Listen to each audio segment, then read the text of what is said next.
institutions that still function to some degree.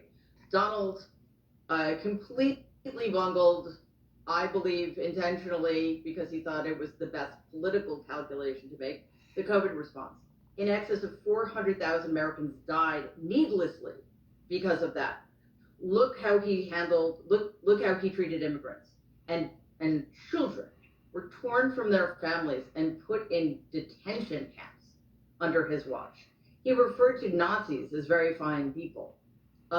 He went after the LGBTQ plus community, specifically transgender people.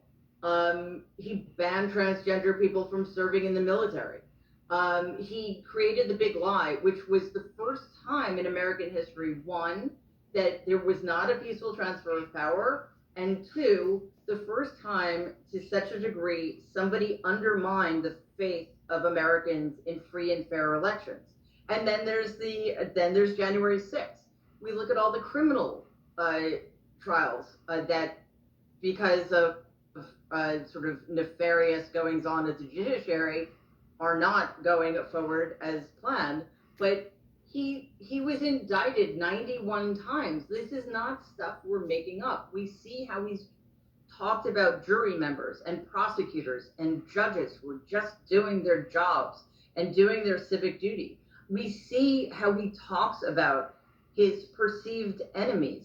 What makes you think he's going to be better the second time around without any guardrails in place, which, thanks to the Supreme Court and thanks to Project 2025, will disappear entirely? I mean, it's part of the problem is, of course, it sounds hyperbolic because the right is hyperbolic. The right calls liberals fascist, which makes no sense at all. The right says that we're inciting violence. We're responsible for what happened on Saturday. So when we're telling the truth, it also sounds hyperbolic. So it kind of cancels each other out. People just need to pay attention. I think you're absolutely right. If you think that we're overblowing Project 2025, don't read it, because it's 900 pages long and it's actually really badly written.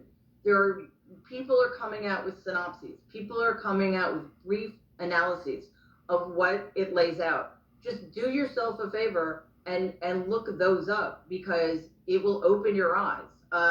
If you want a government stock full of tens of thousands of sycophants who take loyalty oaths, not to America, not to the Constitution, but to Donald Trump, well, then I guess you can go ahead and vote for him. But I don't think most of us want that. I think